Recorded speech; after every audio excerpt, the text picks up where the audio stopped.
શિક્ષણ મંત્રીના મત વિસ્તારની સરકારી શાળા એક જ શિક્ષકથી ચાલતી હોવાનો આપ નેતા રાકેશ હિરપરાએ આક્ષેપ કરતા કહ્યું કે વિકાસ સપ્તાહ ઉજવતા શિક્ષણ મંત્રીનો ખુદનો સુરત જિલ્લો જર્જરિત ઓરડાઓની બાબતમાં આખા ગુજરાતમાં પ્રથમ ક્રમે છે। શિક્ષણનો વિકાસ કરનારી ભાજપ સરકાર વિકાસ સપ્તાહના નામે પ્રજાને ગેરમાર્ગે દોરી રહી છે, ત્યારે આપના પ્રદેશ મહામંત્રી રાકેશ હિરપરાએ શિક્ષણ મંત્રીના પોતાના મત વિસ્તારમાં આવેલી ખડસદ પ્રાથમિક શાળા માત્ર એક શિક્ષકથી ચાલી રહી હોવાનો સનસની ખુલાસો કર્યો છે।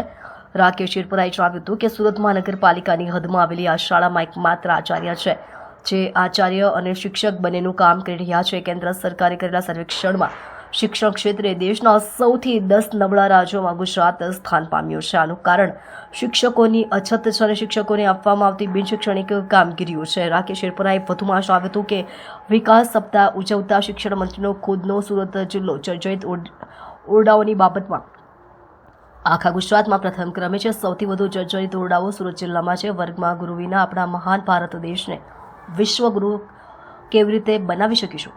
શિક્ષકનો વિકાસ કરીને વિકાસ સપ્તાહ ઉજવી રહેલા ભાજપના નેતાઓને શરમ આવવી જોઈએ। માત્ર એક શિક્ષકથી ચાલતી સરકારી પ્રાથમિક શાળા। નમસ્કાર, હું રાકેશ હિરપરા, પ્રદેશ મહામંત્રી આમ આદમી પાર્ટી ગુજરાત। મારી પાછળ તમે જોઈ રહ્યા છો શિક્ષણ મંત્રીના પોતાના મત વિસ્તારમાં આવેલી એક સરકારી પ્રાથમિક શાળા, જે માત્ર ને માત્ર એક શિક્ષકથી ચાલે છે। એ એક શિક્ષક એટલે આચાર્ય, અને ભણાવવા માટે પણ એ એક જ શિક્ષક।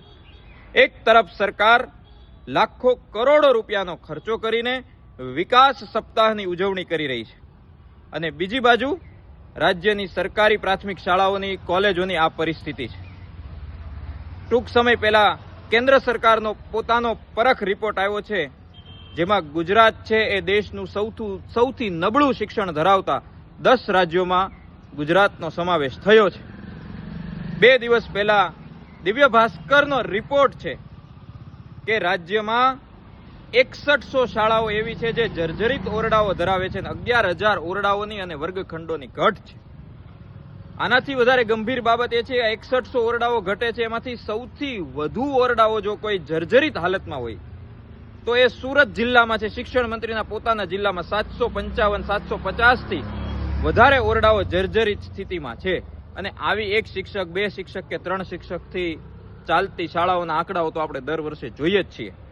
તો વાત એમ છે કે જે તમારે સરકારી તાઇફાઓ કરવા હોય એ કરો, જે મેળાવડાઓ કરવા હોય એ કરો, સરકારી સિસ્ટમનો દુરુપયોગ કરવો હોય એ કરો, પણ કમસે કમ બાળકોને સારું શિક્ષણ આપો, સારી શાળાઓ આપો, તમામ શાળાઓમાં પૂરતા શિક્ષકો અને સારા વર્ગખંડો આપો। વર્ગોમાં ગુરુ નહીં હોય તો વિશ્વગુરુ નહીં બની શકાય। જય શિક્ષણ, જય હિન્દ, જય જય ગરવી ગુજરાત।